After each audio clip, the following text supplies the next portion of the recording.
Michel Godet, bonjour. Michel Godet, professeur de prospective au CNAM, fondateur du Cercle des entrepreneurs du futur.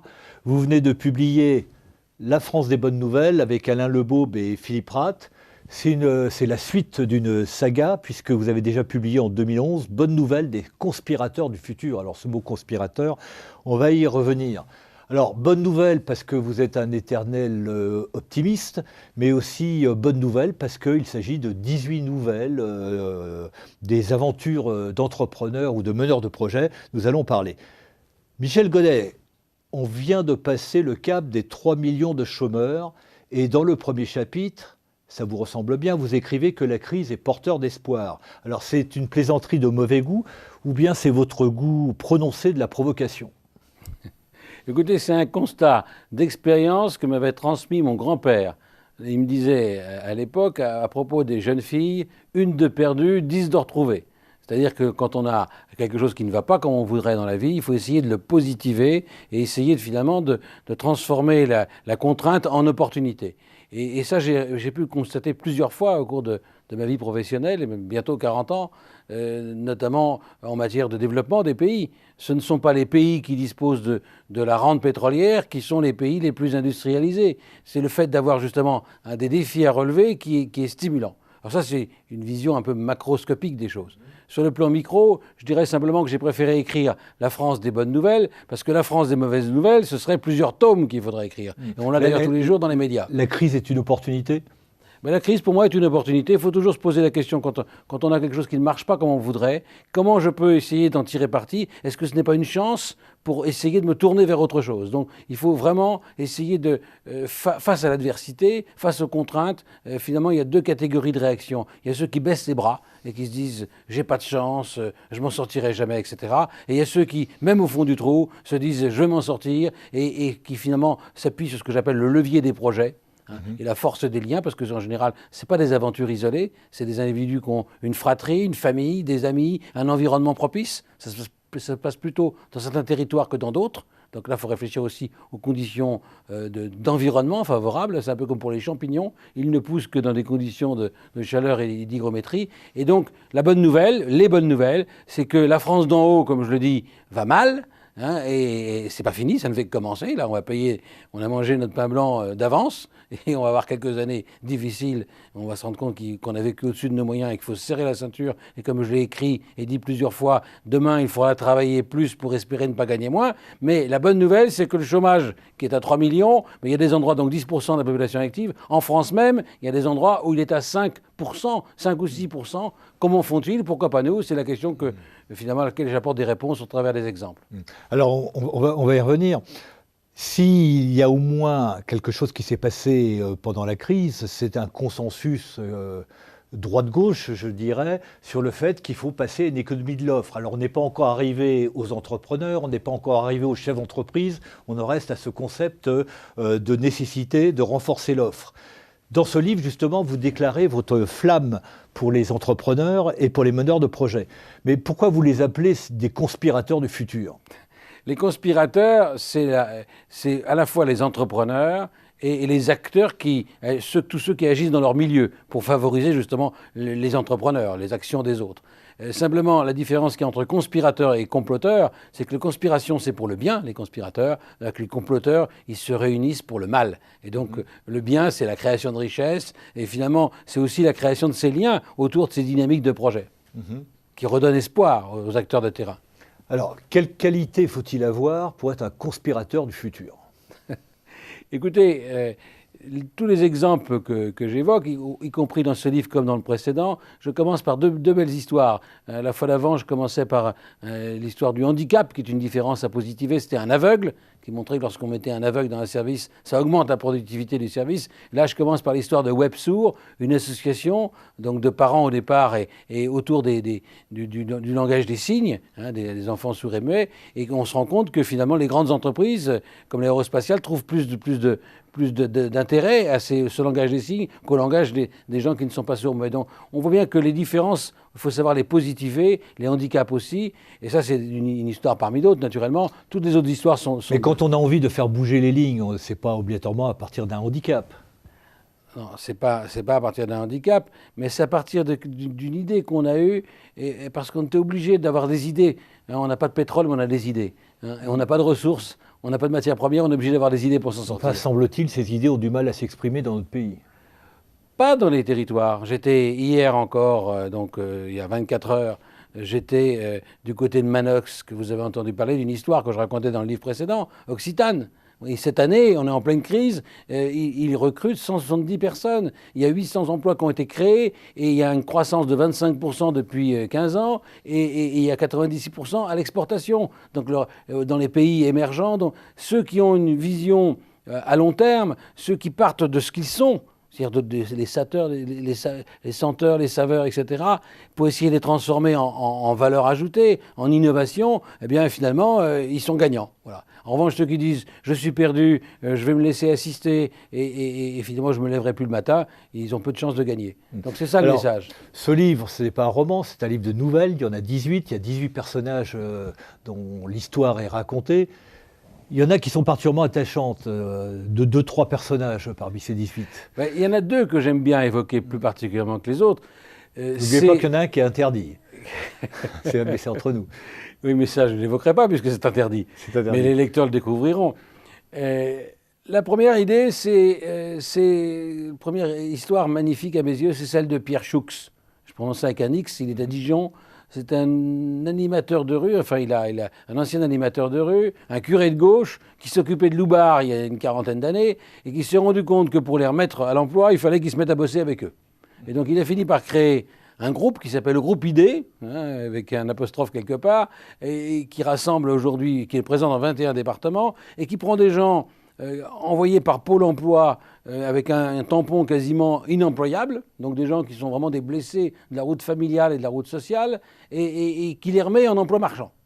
Hein, il en accompagne 1000 par an. Alors, je suppose qu'il a lui-même des employés. Il est membre du MEDEF, c'est une entreprise au MEDEF. Hein. C'est une entreprise. C'est une entreprise, bien sûr, qui s'occupe aussi bien de tri de déchets, dans le cadre du tri des emplois verts, etc., que de déménagement, que d'entreprises de rénovation d'immeubles, etc., enfin, et de la restauration collective. Il a une palette extraordinaire et il remet en selle sur emploi marchand des gens au bout de 6 à 8 mois.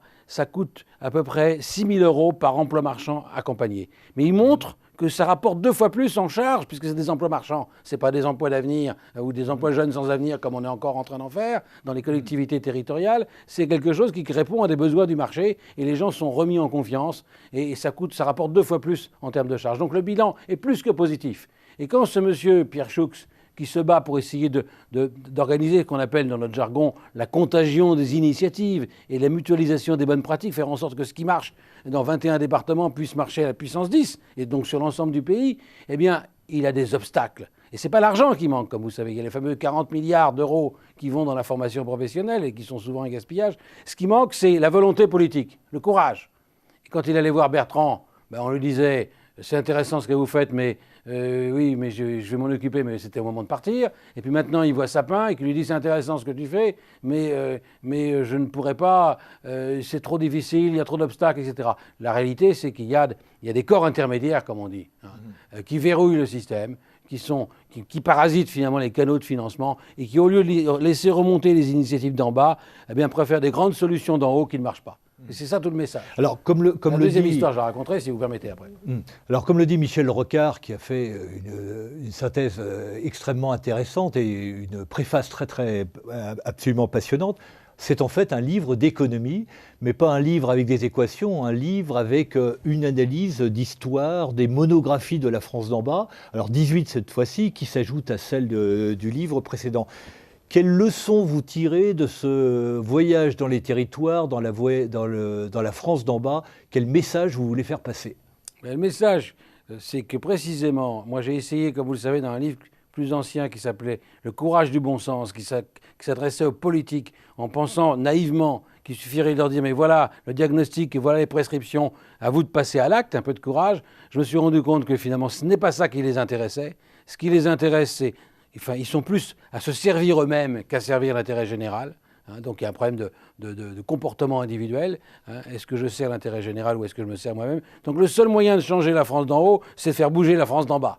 et de faire montrer à la France d'en haut que, au lieu de chercher des idées qui ne marcheront pas, mais qu'on annonce au journal télévisé à 20h le soir et qui font un effet de manche. Cette France d'en bas, comment on la fait bouger? Non, on la fait bouger, on fait faire remonter cette idée. Il y a une espèce de dynamique qui s'impose. Quand dans le pays de Vitré, quand en Mayenne, quand dans l'Ain ou dans le Choletais vendéen, il y a 5% de chômeurs, il faut le faire savoir et donner envie à tout le monde de dire mais pourquoi font-ils, comment font-ils, pourquoi pas nous? C'est possible, même en France, malgré nos rigidités. C'est ça le message porteur d'espoir, à condition qu'on libère les initiatives. Ce que vous avez voulu montrer dans ce livre, c'est que plein de gens qui n'étaient pas obligatoirement les plus capés, les plus munis, arrivent à s'en sortir et créent leur propre escalier, finalement. Absolument. Ça, vous me donnez l'occasion de rappeler qu'une chose qui est souvent évoquée, on dit l'ascenseur social ne fonctionne plus. D'abord, pour un ascenseur, pour qu'il monte, il faut aussi qu'il descende. Hein.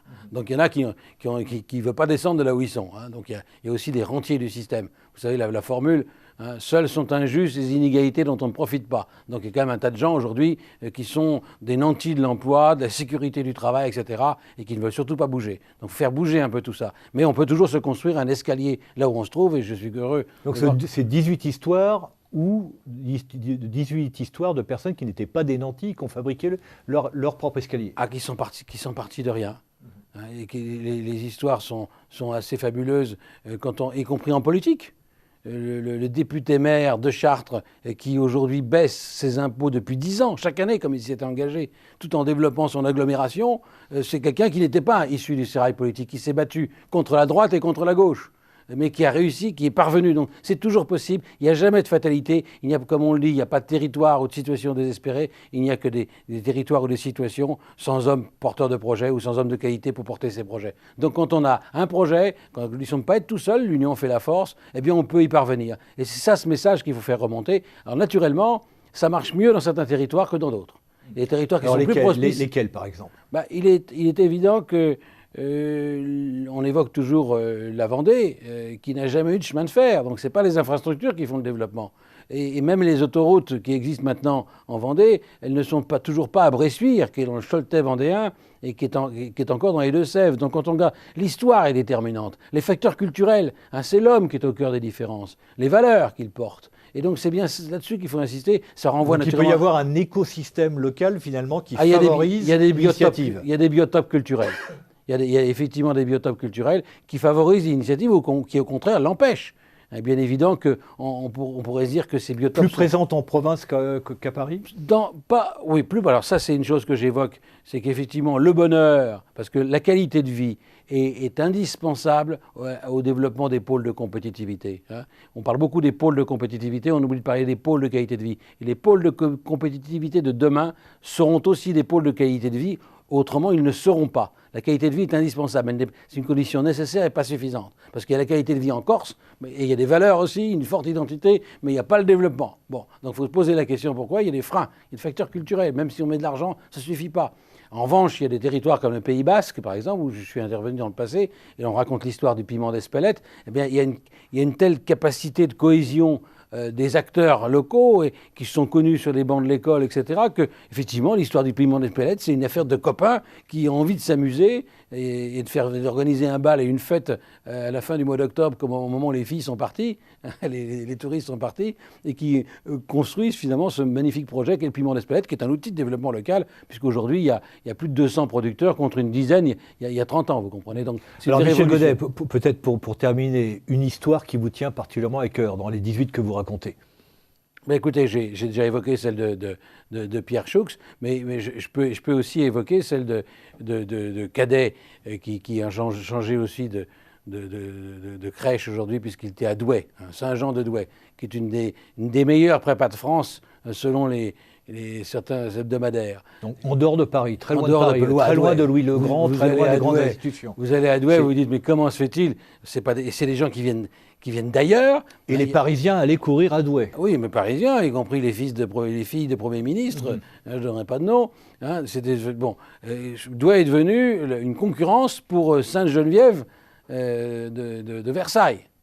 Donc c'est pour vous situer les choses. Alors dans un monde où on a l'impression que le système des grandes écoles, des élites, s'auto-reproduit sur lui-même, c'est intéressant de voir qu'on peut créer ailleurs que dans l'hypercentre, hein, de la concentration du capital et de l'intelligentsia, des lieux d'excellence, à condition de s'appuyer sur des ressorts qui sont le fait qu'on travaille ensemble et en équipe, on met les jeunes filles et les jeunes garçons en confiance, les uns par rapport aux autres, eh bien on obtient des résultats merveilleux. Et ça montre bien que finalement, une fois de plus, c'est la patte humaine qui fait la différence. Et à condition d'être non conformiste, dans l'exemple que vous venez de donner. Je pense qu'il n'y a pas d'innovation sans déviance.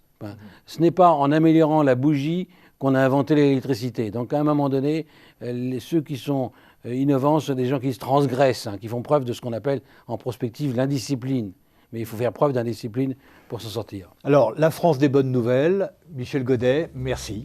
Merci.